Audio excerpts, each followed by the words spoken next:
جا رہا ہے کہ پاکستان اور IMF کے درمیان 7 روز تک جاری رہنے والے مذاکرات نتیجہ خیز ثابت نہیں ہو سکے ہیں۔ شکیل احمد کی رپورٹ آپ کو دکھاتے ہیں۔ پاکستان اور IMF کے درمیان دوحہ میں مذاکرات کا دور مکمل، اسٹاف کی سطح پر معاہدہ نہ ہو سکا۔ 18 سے 25 مئی تک $6 ارب قرض پروگرام کی بحالی اور $1 ارب کی اگلی قسط کے حصول پر گفتگو ہوئی۔ IMF نے پیٹرولیم مصنوعات اور بجلی پر سبسڈی کے فوری خاتمے کا مطالبہ کر دیا۔ عالمی مالیاتی فنڈ نے مذاکرات کو تعمیری قرار دیتے ہوئے مالی سال 2022-23 میں قرض پروگرام کے مقاصد کے حصول کے لیے ٹھوس پالیسی اقدامات کی شرط بھی رکھ دی۔ اعلامیے میں مہنگائی اور مالیاتی اور کرنٹ اکاؤنٹ خسارے پر قابو پانے کا مشورہ دیتے ہوئے پسماندہ طبقے کا تحفظ بھی ضروری قرار دیا۔ پاکستانی عوام کے فائدے کے لیے میکرو اکنامک استحکام یقینی بنانے کے لیے مذاکرات کا عمل جاری رکھنے کی خواہش کا اظہار۔ کہا شرح سود میں حالیہ اضافہ خوش آئند ہے، لیکن پاکستانی حکام نے گزشتہ جائزے کے دوران طے پانے والی پالیسیوں سے انحراف کیا۔ وزارت خزانہ کے مطابق وزیر خزانہ مفتاح اسماعیل آج وطن واپس پہنچ رہے ہیں اور وزیر اعظم سے مشاورت کے بعد IMF کو جواب دیں گے۔ فریقین کے درمیان بجٹ سے پہلے مزید بات چیت کا بھی امکان ہے۔ شکیل احمد، سما، اسلام آباد۔ اب اس کے کیا ریپرکشنز ہوں گے، آگے چل کے کیا اثر یہ ڈالے گی ہماری معیشت پہ، جو کہ آلریڈی بہت نیچے ہے ہماری معیشت۔ ڈاکٹر سلمان شاہ صاحب ہمارے ساتھ موجود ہیں۔ ڈاکٹر صاحب السلام علیکم، thank you so much for your time. مجھے بتائیے گا کہ کیوں ڈیڈ لاک برقرار ہے، آخر کون سی وہ شرائط ہیں جو IMF رکھ رہا ہے اور وہ ہم پوری نہیں کر پا رہے ہیں؟ دیکھیں، یہ تو پرانی IMF کی شرائط ہیں۔ یہ اوریجنل IMF پروگرام جو چل رہا ہے اس کو ٹریک پہ لانے کے لیے وہ تمام اقدام کرنے پڑیں گے جو آپ نے پرفارمنس کرائیٹیریاز ہیں IMF پروگرام کے، اس کے مطابق آپ چلیں گے۔ ٹھیک ہے، تو اس میں آپ کا پرائمری ڈیفیسٹ کا ٹارگٹ ہے، فسکل ڈیفیسٹ کا ٹارگٹ ہے، آپ کے rule based management of exchange rate, interest rate, یہ ساری چیزیں اس میں شامل ہیں۔ تو وہ اس میں جو سب سے بڑا ایشو آ رہا ہے وہ بجلی کی قیمتوں اور پیٹرولیم کی قیمتوں پہ آ رہا ہے، کیونکہ ایک تو پوری ان کی کاسٹ جو ہے وہ ریکور نہیں ہو رہی، اور ایک قسم کا وہ fiscal deficit, pseudo fiscal deficit بن رہا ہے، جو کہ آپ کے جو سرکولر ڈیٹس جو ہے وہ بھی الٹیمیٹلی آپ کے بجٹ پہ ہی کسی دن گرے گا، تو اس کو ختم کرنا ہے۔ اور دوسرا جو ہے تیل کی قیمت جو ہے اس میں جی ڈاکٹر صاحب ہمارے ساتھ موجود ہیں، اور جو اس وقت ہم معیشت کی صورتحال دیکھ رہے ہیں اس حوالے سے ہم بات کریں۔ IMF کے اور حکومت کے درمیان ایک یہ ڈیڈ لاک، اگر ہم کہیں تو غلط نہیں ہوگا، برقرار ہے، کیونکہ فیصل کہا یہ جا رہا ہے کہ پیٹرول کی قیمتوں کو آپ بڑھائیں، جب تک آپ نہیں بڑھائیں گے تب تک IMF ہمیں اگلی قسط نہیں سمپل سی بات ہے، ایک قرض دینے والا آپ کو قرض کیوں دیتا ہے؟ اس لیے کیونکہ وہ یہ گارنٹی لے گا کہ آپ اس کو ری پے کیسے کریں گے، اور وہ جب یہ دیکھ رہا ہے کہ آپ نے جو کہ لانگ ڈیو ہے، پیٹرول کی پرائسز لانگ ڈیو ہے، وہ آپ نہیں بڑھا رہے ہیں، جس کا سہرا بھی پچھلی گورنمنٹ کو جاتا ہے جنہوں نے ایک کیپ لگا دیا تھا، اور جو پچھلی گورنمنٹ نے سڈن 10 روپے کم کیا تھا نا، وہ بھی اس گورنمنٹ کو مہنگا پڑا ہے۔ ڈاکٹر صاحب اگر آپ میری آواز سن پا رہے ہیں تو پلیز ذرا کامنٹ کیجیے گا۔ ایک تو یہ کہ گزشتہ حکومت کا وہ سڈن جاتے جاتے 10 روپے کم کر دینا، جس کا خمیازہ ابھی تک موجودہ گورنمنٹ بھگت رہی ہے، اور تیسری بات یہ کہ اگر یہ ڈیڈ لاک اسی طرح سے برقرار رہا، یہ مذاکرات اسی طرح سے ناکام رہے، تو دین ہم کہاں سٹینڈ کرتے ہیں؟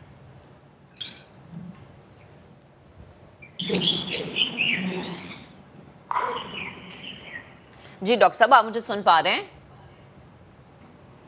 جی پلیز کامنٹ یہ جو IMF پروگرام کا جو ملبہ ہے یہ کس پہ جانا ہے؟ یہ تو پورے پاکستان کے جو حکومتیں ہیں پیچھے 10-25 سال سے ان حکومتوں پہ بھی جاتا ہے، اور سب سے بڑا ملبہ تو اسحاق ڈار صاحب پہ جاتا ہے، اور جو بجلی کے کارخانے غلط لگائے گئے ہیں جو امپورٹڈ فیول پہ ہیں اس پہ جاتا ہے۔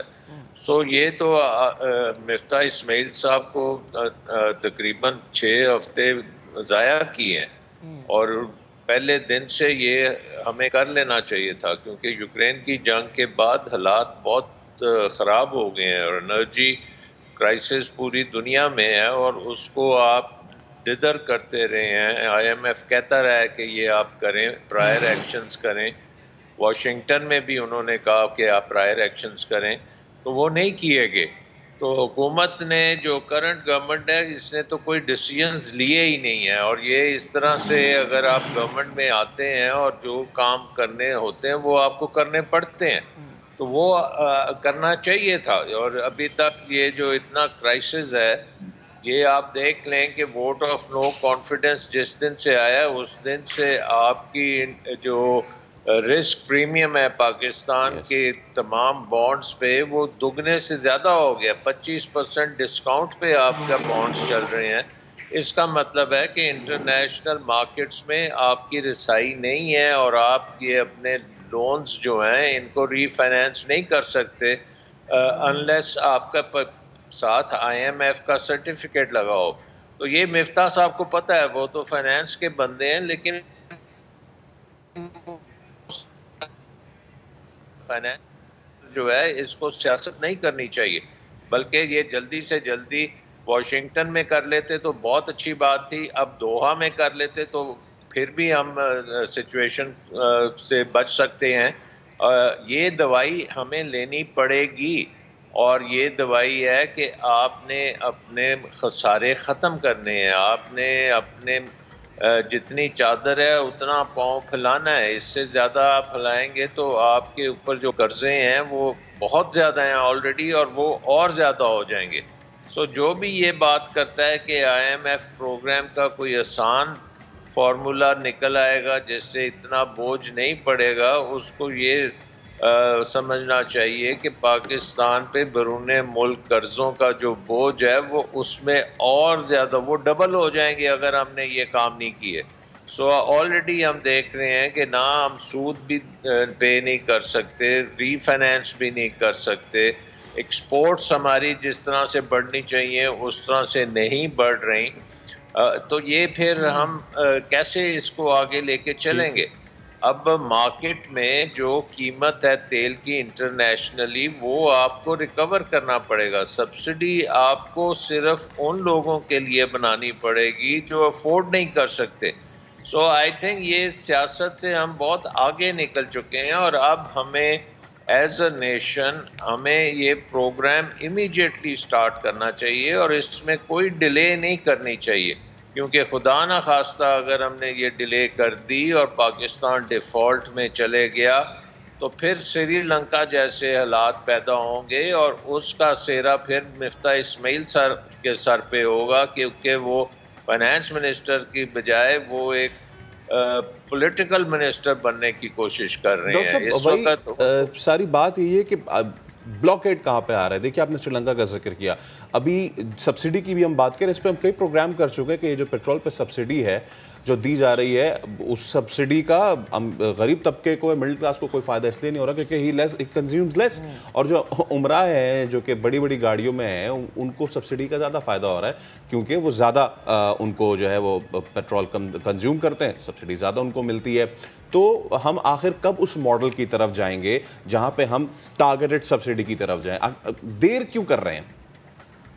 دیکھیں ہمیں پتہ ہے کہ کون سی فیملیز، کتنے خاندان پاکستان میں ہیں جو غربت کی لکیر کے نیچے ہیں، اور ہمیں یہ بھی پتہ ہے کہ ان کی جو فیول کے اوپر خرچہ ہے یا پیٹرول پہ خرچہ جی ہمیں اندازہ ہے. بڑے آسان طریقے سے آپ احساس پروگرام، بے نظیر انکم سپورٹ پروگرام کے ذریعے ان کو کیش ٹرانسفر دے سکتے ہیں ان خاندانوں کو، جہاں پہ آپ ان کو کمپنسیٹ کرتے ہیں ان کی جو قیمت ہے پیٹرولیم پرائسز کی یا بجلی کی. اس کے علاوہ تو آپ کو جو بھی پرائس بنتی ہے وہ پاس تھرو کرنی پڑے گی، کیونکہ پاکستان نے اپنا نظام جو ہے اسٹرکچرل پرابلمز کریٹ کی ہوئی ہیں، اور سب سے بڑا اسٹرکچرل پرابلم جو پاکستان کی اکانومی میں ہے وہ بجلی کا نظام ہے. بجلی کے نظام کو ہم نے بتدریج جو تھی ہائیڈل پاور تھی، ہمارے ڈیمز تھے جہاں سے سستی بجلی ملتی تھی، ہم نے 40 سال کوئی ڈیم نہیں بنایا. اب آ کے پرائم منسٹر عمران خان کے وقت میں 10 ڈیموں کے اوپر پروگریس کرنی شروع کی ہے، لیکن اس سے پہلے پیپلز پارٹی، PMLN ANP,